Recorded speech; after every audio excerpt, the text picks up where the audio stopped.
મિત્રો ટેટ 2013 ની અંદર પૂછાયેલ એક આ રીઝનિંગનો સરસ મજાનો સમ છે કે ભાઈ આ આકૃતિમાં વધુમાં વધુ ત્રિકોણો કેટલા છે.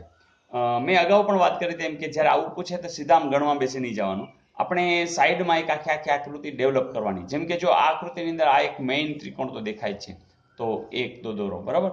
પછી એક આ પણ મેઇન દેખાય છે, એટલે તમે જે કાઉન્ટ કરતા જશો એના આધારે તમને ખબર પડશે કે અહીંયા આ બે તો ફાઇનલ થયા, બરાબર. બીજી વસ્તુ કે અહીંયા તમે જોતા હશો કે આ એક નાના નાના નાના આવા કેટલા થયા? 6. એટલે તમને ખબર પણ રહે કે આપણે કયા કાઉન્ટ કર્યા છે.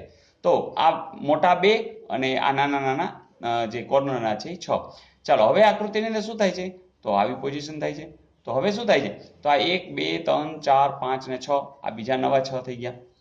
હવે આ બધું જે ભેગું થયું છે એ ભેગું થયું છે એના આધારે કઈ નવા ડેવલપમેન્ટ દેખાય છે? જરૂર દેખાય છે.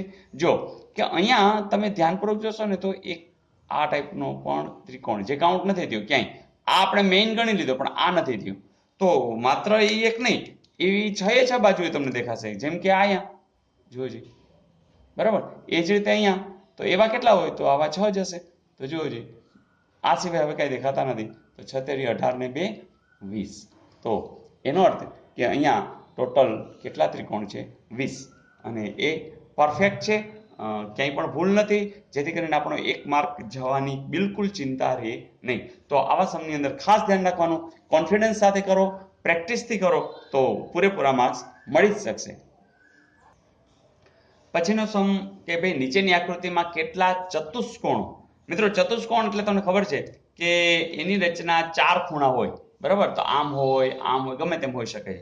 તો ચતુષ્કોણ એટલે 4 ખૂણા. હવે આપણે એક આઈડિયા કરી, તમને ખબર છે ને આને વિકર્ણ કહેવાય, બરાબર ને. આ વિકર્ણ છે ચતુષ્કોણમાં.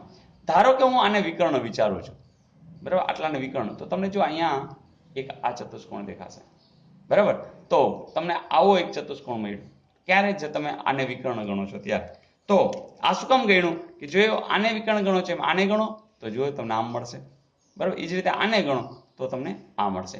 એટલે કે તમને આવા કેટલા મળ્યા? 3.